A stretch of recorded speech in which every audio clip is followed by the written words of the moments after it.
I'm not going to let you to the place. Wow. Wow. Hello.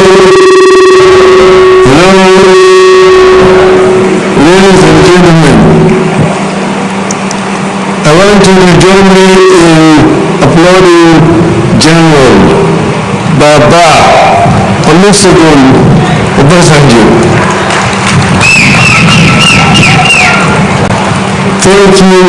Thank you so much, my dear brother. His Excellency the Governor of the great county of Kisumu and the First Lady of Kisumu, distinguished guests, ladies and gentlemen, all protocols observed, Hamjambo. I am very delighted to have an opportunity to talk to you today. But my speech has already been made ready by the General. And the other chief guests, Dr. Fazan Kamalabadi, has spoken for me. May you stand up, Dr. Kamalabadi, to be you made my day today. I don't have much to add. But today we are in Festac, we are opening Festac. It's a festive occasion. And therefore, we are in the great city of Kisumu. Kisumu way! Kisumu way! Kisumu, Kisumu, Dalawa, Kisumu, Kisumu, Dalawa, Kisumu, Dalawa, Kisumu, Kisumu, Dalawa, Kisumu, Kisumu, Dalawa, Kisumu, Kisumu, Dalawa, Kisumu, Dalawa, Kisumu, Kisumu, Dalawa. Nyanza way! Kenya way! Africa way! Africa kanido tilo katino yetu ganeno wana mayetu gama kamino jela makupunga godo dipoka ketu genda. Africa way! Africa way! It is a great pleasure. Africa, good morning. Bonjour, bonjour, Afrique. It is a great pleasure to join so many Africans from across the continent and the world to celebrate Africa and its culture. We welcome those from different parts of the world who have made time to be here and to see how it was and how it is and the cradle of humankind as we celebrate our culture. We are all at home. It has been proven scientifically that the first human speech was here in this part of the world. And that's why anybody who comes here is welcome back home. I want to take this opportunity to congratulate the city of Kisumu for bringing this great event home. I equally thank the organizers for staging a show that is designed to leave a mark due to Africa's coming of age.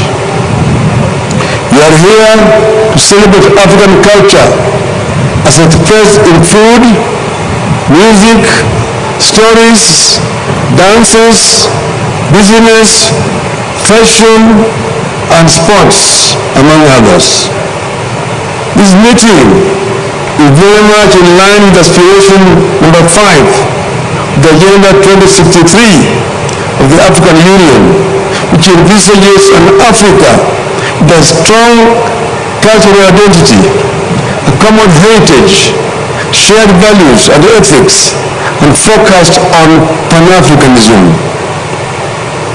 The aspirations number 5 commit to tap Africa's rich heritage and culture to ensure that the creative arts are major contributors to the continent's growth and transformation. We have to admit that as a continent, we are not investing enough in creative industries, and we will not use the industry as we should to unite our people and integrate the continent. At events like this, we have found what we often take for granted or even doubt, that Africans are one people. There's nothing we are going to find here in Kenya that looks really different and unimaginable to a person from Senegal, Zambia, or Egypt. In a way, we are unique when it comes to culture. When you go to Asia, there are many different kinds of Eastern culture. You meet the Indian, the Chinese, Japanese, Korean, Vietnamese, and so on. You go to Western culture, you meet equally many different cultures. German, English, French, American. But when it comes to Africa, there's a strong sense of uniformity. Wherever Africans are, however removed from the motherland, they all tend to put the family at the main reference for the individual. They all tend to agree that society or community is more important than the individual. We all distill our lessons and transmit our experiences.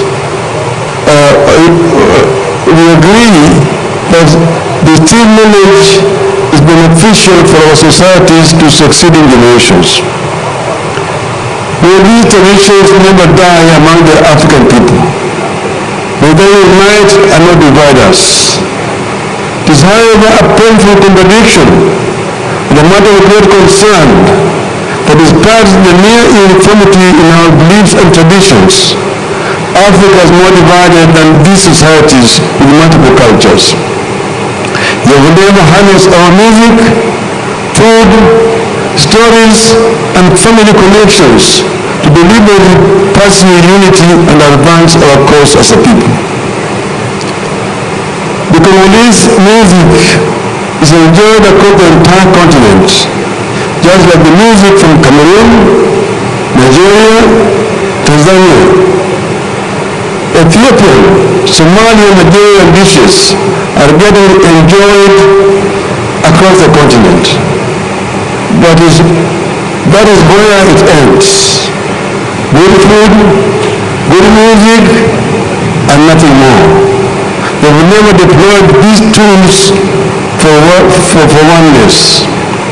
They are clinging hard to borders and boundaries that were set up by colonialists and define things that should unite us by countries of origin. It is a pity that 60 years since most of our countries attained independence, we are still divided and proud to be divided with the languages of our colonial masters. That is, Anglophones, Francophones, and Lusophones. At that time, the owners of those colonial languages are forging a united Europe. There is no Anglophone or Francophone in Europe, but there is Anglophone and Francophone here in Africa. What a pity. Africa has to change. Escalated unity is the way to go. The cultural ties that bind us is a great starting point on the path to unity. For historical reasons, Europe is our closest associate around the world.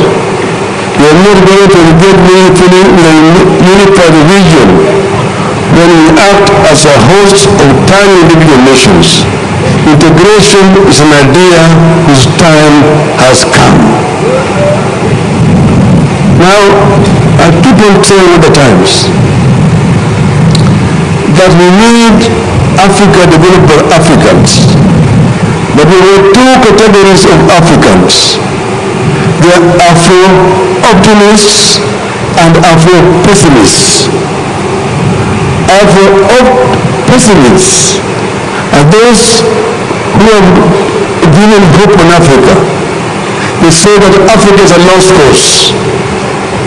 And they talk about what has been visited upon Africa by our colonial masters. Afro-optimists, on the other hand, are those people who believe in the ability of the African people to develop Africa. These are the people who believe in Pan-Africanism ideology. Africa is the richest continent on planet Earth in terms of resources. It is a paradox that the richest is also the poorest when it comes to living conditions is the people. This, the paradox, was we must resolve. We cannot continue all the time to live in our colonial past and blame colonial masters. We should also not allow ourselves to be put in the bondage of other international institutions which we have formed without African participation, which have continued to misguide development of the continent. We must take the development of the continent in the hands of our own people and move forward. This is what is required to be able to use all the materials that we have here for the benefit of our people. And this is possible. It is possible to turn what we have into wealth and therefore create a conducive environment for development in the country, in the continent. It's a pity that today African youth drown in the Mediterranean on their way to greener pastures in Europe. This is a trend that we need to arrest by creating a living environment on the continent, by creating opportunity for employment right here in the African continent. That way we will be able to save our people, to salvage our people. We need to look at ourselves as Africans and Africa for Africans. This is the reason why I've accepted the challenge by my friend, long-term friends, General Oga Papa Olusegun Obasanjo. Papa has also been a mentor to us. He's told you how we met. Papa used to run an institution called African Leadership Forum. That forum is training young African leaders to try to impart on them experience. He took me and the governor of Kisumu to a village town of Ota, next to Lagos. And they have brought us together with the retired president of Africa, President Kenneth Kaunda, President Tumani Ture of Mali, President Karua of Burundi, who have given us experience of challenges in leadership. So we were well taught. He took us again to other places. As you can see, he took Nyong to Singapore to go and see the Singaporean experience. As a result of that, when I was a prime minister, I took my minister to Singapore and I told them this is going to be the last time anybody in the leadership in Kenya is going to come to Singapore. We want to go back to Kenya and do what the people have done in their country. And we came back, and in that grand coalition government, we did something in this country that has never been done before. And today it is accepted that the grand coalition government was the government, the best government that Kenyans have seen since independence. So we believe it can also be done on the African continent. Africa, as you know, cannot move forward when it cannot even trade with itself. As we are speaking today, the inter-African trade stands at 15%. Inter-European trade stands at 70%. Inter-Asian trade stands at 60%. Even South America, 35%. Africa, only 15%. What are the impediments? The impediments are: one, monetary barriers imposed by different countries in the continent. Secondly, lack of infrastructure in the continent makes it very difficult for goods to move from one country to the other country. And that's why I said we need to take this animal called infrastructure head on. The Trans-African highways, the Trans-African high-speed network, the open skies in the continent, and so on.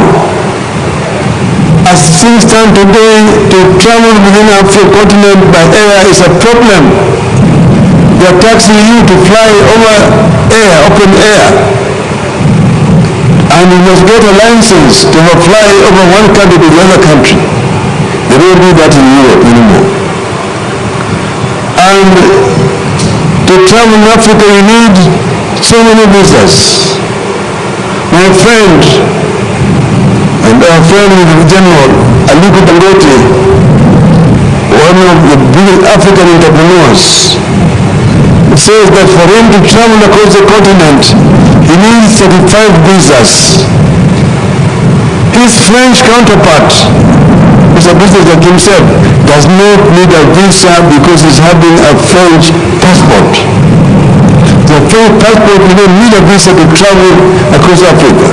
With a Nigerian passport, you need 35 visas to travel across the continent. What a shame. So we are going to introduce African Union visas. We can enable you to travel across the whole continent. It doesn't require to have any visas at all. It will make it easier for people to travel, to trade within the continent of Africa. We will also open borders so that goods can move freely. We will work towards construction of the African high-speed rail network, the African road networks. We will also address the issue of energy. Energy is a major impediment in development of the continent. Yes, Africa has got abundance of energy sources. Hydro, solar, wind, geothermal, you name it, it's all available on the African continent. The energy is very expensive. We make it cheap and accessible to the majority of our people. We will also ensure that we tackle the issue of climate change. Africa is a victim when it comes to the issue of climate change. Africa only emits less than 5% of greenhouse gases. But Africa suffers the consequences of climate change. Many African countries today live between two disasters: floods and drought. We need to find ways of dealing with this. But Africa also needs to be compensated by the offenders. To negotiate as individual countries, you get nowhere. But when we negotiate as Africa, we'll be able to get adequate compensation for the destruction of the environment. Africa is also home to the second biggest carbon sink in the world. How does Africa get compensated? And how do we also green Africa? These are challenges that we must face. So I want to end my conversation today by telling you the story of the African lion. Africa is the home of the lion. In Nigeria, we have got the eagle. In Cameroon, they have got the indomitable lion. In Senegal, they have the land of Teranga. In Morocco, they've got the Atlas lands. In Kenya, they've got the Kenyan Simba. See, they say the lion is the king of the jungle. So when the king of the jungle roars, all the other animals crouch. The African lion is sending a message, which was said earlier on by my friend. This message is to the Asian tiger. The African lion is saying to the Asian tiger, you have danced alone on the stage for far too long. It is time that you quit the stage. The European bear retreated a long time ago to the polars and is freezing there in the North Pole. The American panther is also on the retreat. And the African lion, I have been asleep in the jungles of the Congo. But now I'm awake, surrounded by the mighty Congo River, the mighty Nile, the Niger, the Gambia, the Limpopo, the Zambezi. I'm bound in the east by the peaks of Mount Kilimanjaro and Mount Kenya, the west by Atlas Mountains, and I'm sitting on African gold, African bauxite, African iron and copper ore, African diamonds, African oil, African lithium, African coltan, African uranium, and I intend to transform all these raw materials into wealth for my people and make the 21st century truly an African century. This is an African man to the Asian tiger. Thank you very much, ladies and gentlemen.